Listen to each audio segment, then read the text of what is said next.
Ratio जो थी वो किससे बनती है? डेटर्स से, कि हमने माल उधार बेचा है तो उससे ट्रेड रिसीवेबल टर्नओवर रेशो बनी। इसमें कहां से बनेगी? माल उधार खरीदा है, आपने नेट क्रेडिट परचेजेस करी हैं, उससे आपकी ट्रेड पेबल टर्नओवर रेशो बनेगी। जैसे मैं अभी आपको समझा रहा था कि आपने 5 लाख रुपए का ऑन एन एवरेज माल बेचा उधार, और धीरे धीरे करके 10 बारी ऐसा होने से 50 लाख रुपए की क्रेडिट सेल खड़ी होगी। इसी तरह क्रेडिट परचेज भी खड़ी हो सकती है ना? इसी तरह हमारी क्रेडिट परचेज भी खड़ी हो सकती है। नेट क्रेडिट परचेजेस कैसे खड़ी होंगी बेटा? ऐसे ही खड़ी होंगी। तो नेट क्रेडिट परचेजेस हमारी खड़ी होंगी कि हमारी फॉर एग्जांपल हमने एक बारी 2 लाख रुपए का माल खरीदा, अब हमने खरीदा है, एक साल में हम एक आदमी से 2 लाख का माल उधार खरीद के लाए, फिर हमने पैसा वापस दिया, फिर हम खरीद के लाए, फिर हमने पैसा वापस दिया। हमने ऐसा 10 बार किया साल में। तो हमारी टोटल क्रेडिट परचेजेस अगर साल की गिनेंगे 2-2 लाख रुपए करके बेटा, अगर 10 बार खरीदिए तो ऊपर 20 लाख रुपए और नीचे 2 लाख। तो ऑन एन एवरेज मेरा ट्रेड पेएबल टर्नओवर रेशियो जो है वो 10 टाइम्स होगा। इसमें इस रेशियो में मुझे यह पता चलेगा कि मैं किसी का पैसा कितना यूज कर रहा हूं। ट्रेड रिसीवेबल टर्नओवर रेशियो में यह पता चलता था कि कोई मेरा पैसा कैसे यूज कर रहा है, कोई मेरा पैसा मुझे कितने समय में वापस देता है एवरेज कलेक्शन पीरियड में। यहां पर मुझे यह पता चलेगा कि मैं कितने समय में किसी को पैसा देता हूं। यहां पर मैं इसी के साथ साथ एवरेज पेमेंट पीरियड निकालूंगा। एवरेज पेमेंट पीरियड, वहां पे कलेक्शन पीरियड था, यहां एवरेज पेमेंट पीरियड वही 365/52/12 upon TPTR, trade payable turnover ratio. वही डेज, मंथ्स और वीक्स में मेरा ये ट्रेड पेएबल टर्नओवर रेशियो निकल कर आएगा, जो मुझे ये बताएगा कि ऑन एन एवरेज मैं कितने समय में अपने क्रेडिटर को पैसा दे देता हूं। बेटा टर्टर में आप ऑन एन एवरेज ये चेक कर रहे थे कि कितने समय में आप पैसा कलेक्ट कर लेते हो, इसमें आप ये चेक कर रहे हो कि कितने समय में ऑन एन एवरेज आप पैसा दे देते हो। Are you getting my point? So trade payable turnover ratio on an average कितनी बार आपका टर्नओवर जो होता है ट्रेड पेएबल का, और फिर कितने समय में ऑन एन एवरेज आप पैसा उनको वापस लौटाते हो। Is that okay? Got it और नॉट गॉट इट? इसी के साथ एक रेशियो और लिख लो बेटा, working capital turnover ratio. Write down the name of the ratio, working capital turnover.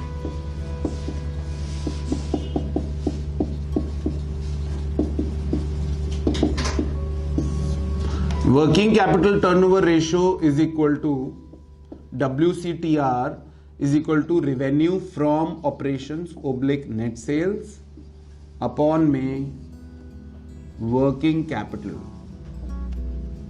Working capital here means is equal to current assets minus current liabilities. Current assets minus current liabilities gives you working capital. समझ रहे हैं? आइए बेटा इसका clear, इसको समझ लेते हैं एक बारी। वर्किंग कैपिटल टर्नओवर रेशियो का मतलब क्या है? फॉर्मूला तो देख लिया हमने कि revenue from operation upon working capital. इसको थोड़ा सा ना पहले ये समझते हैं कि वर्किंग कैपिटल क्या होती है। बच्चों को ये तो पता होता है कि working capital is equal to current asset minus current liability, लेकिन होती क्या है? ऑन एन एवरेज या डेली रूटीन में हमें अपने बिजनेस को चलाए रखने के लिए जितना पैसा चाहिए होता है उसे हम क्या कहते हैं? Working capital. हमें अपने बिजनेस को रनिंग करते रहने के लिए जितना पैसा, whatever money we require is called as working capital. ठीक है, तो वर्किंग कैपिटल हमारी, अब इस रेशो का क्या मतलब है? रेवेन्यू फ्रॉम ऑपरेशन, मान लो आपने पूरे साल में 1 करोड़ रुपए की सेल करी है। अगर एक आदमी को 1 करोड़ रुपए की सेल करनी है तो क्या उसको कितना पैसा लेकर बिजनेस शुरू करना पड़ेगा? उसको कितना पैसा वर्किंग कैपिटल में चाहिए होगा? उस वर्किंग कैपिटल में कौन कौन सी चीजें आएंगी? कितना पैसा स्टॉक में ब्लॉक रहेगा, कितना पैसा आपके डेटर्स में ब्लॉक रहेगा, कितना पैसा आप एज अ कैश अपने पास रखेंगे, ये सब वर्किंग कैपिटल का हिस्सा है बेटा।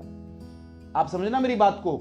वर्किंग कैपिटल क्या बताता है कि डेटर्स में कितना पैसा फंसा रहेगा, स्टॉक में कितना पैसा फंसा रहेगा, कैश और बैंक जो आइडल पड़ी रहेगी उसमें कितना पैसा ऑन एन एवरेज आपको हमेशा चाहिए, माइनस जो लोगों का पैसा आप यूज कर रहे हो ट्रेड पेएबल। करंट एसेट, सारे करंट एसेट टोटल किए मैंने अभी आपके सामने, स्टॉक, डेटर्स, कैश, माइनस क्या किया बेटा? ट्रेड पेएबल, जो आप किसी और का पैसा यूज कर रहे हो। तो वर्किंग कैपिटल आपको ये बताता है कि आपको कितना पैसा चाहिए बिजनेस को चलाए रखने के लिए। मान लीजिए आपने एक दुकान खोली, बेटा सिर्फ दुकान की बिल्डिंग लेने से तो काम चलेगा नहीं। दुकान की आपने बिल्डिंग लेनी, बड़ी खूबसूरत नाम भी लगा दिया आपने उसमें, वाह वाह क्या नाम है, क्या बढ़िया दुकान है, अंदर माल ओहो वो तो रखना ही भूल गए, सॉरी यार थोड़े दिन में रख लेंगे। तो माल तो रखना पड़ेगा, यानी स्टॉक के लिए पैसा चाहिए, और कोई भी ऐसा दिन नहीं आएगा कि स्टॉक पूरा का पूरा खाली हो जाए। वो स्टॉक कुछ ना कुछ उसमें हमेशा आपको रखना पड़ेगा, पुराना निकलेगा, नया आएगा, आपका डेड स्टॉक भी होगा, ये सब चलता रहेगा। और आपसे लोग उधार भी लेकर जाएंगे तो आपका पैसा भी यूज करेंगे। आपको हमेशा बैंक बैलेंस भी कुछ ना कुछ चाहिए, क्योंकि रोज कुछ ना कुछ खर्चे हैं, आपको सैलरीज देनी है, इलेक्ट्रिसिटी बिल देने हैं, अलाने फलाने बहुत सारे खर्चे आपको करने हैं। इन सबके लिए जो पैसा चाहिए दैट्स कॉल्ड वर्किंग कैपिटल। इसमें से आप कुछ एडजस्टमेंट करते हैं लोगों का पैसा यूज करके, लोगों से उधार खरीद लाते हो तो माइनस करते हैं हम वर्किंग कैपिटल, इसलिए तो current asset minus current liability करते हैं। अब ये वर्किंग कैपिटल जहां मेरा एग्जांपल था कि हमें 1 करोड़ रुपए की साल में सेल करनी है, तो ये पैसा कितना चाहिए, ये वाला मेरा कैश स्टॉक डेटर्स वाला कितना पैसा मुझे चाहिए। तो क्या मुझे हमेशा 1 करोड़ की सेल के लिए 1 करोड़ रुपए मेरे पास होना चाहिए? हो सकता है 10 लाख रुपए हो, उस 10 लाख से मैं साइकिल घुमा रहा हूं, मेरी 10 लाख रुपए की वर्किंग कैपिटल है। वर्किंग एक तो फिक्स कैपिटल है जो दुकान में लग गई, एक वर्किंग कैपिटल है जो मैं उसको चला रहा हूं, घुमा रहा हूं, माल खरीदता हूं, बेचता हूं, फिर आता है, फिर बेचता हूं, तो ये चल रही है। ये जो साइकिल चल रही है इसको मुझे कितना चाहिए, मान लीजिए 1 करोड़ की सेल के लिए मुझे 10 लाख रुपए की वर्किंग कैपिटल चाहिए, तो मेरी वर्किंग कैपिटल टर्नओवर रेशियो कितनी हो गई, 10 टाइम्स। मैं वर्किंग कैपिटल लगाता हूं, माल बेचता हूं, फिर लगाता हूं, फिर माल बेचता हूं, फिर लगाता हूं, फिर माल बेचता हूं, ऐसा 10 बार करता हूं। तो that is working capital turnover ratio is how much times, 10 times. बात समझे बेटा? कुछ कई जगह पर अगर हमें नेट सेल्स ना दी हो तो हम सीओजीएस के ऊपर यूज कर सकते हैं, क्योंकि एक्चुअल में जो पैसा हमारा वर्किंग कैपिटल में लगा है वो सेल में नहीं लगा, वो सीओजीएस में लगा है। प्रॉफिट तो हमें मिलना है बाद में, हाँ या नहीं? हमारा जो माल में पैसा लगा है, अगर हमने 1 करोड़ की सेल लगी है, 1 करोड़ की सेल हुई है, तो उसकी कॉस्ट तो हमारे लिए 80 लाख थी फॉर एग्जाम्पल 80 लाख थी, तो 80 लाख के लिए तो पैसा चाहिए हमें 1 करोड़ के लिए पैसा थोड़ा चाहिए।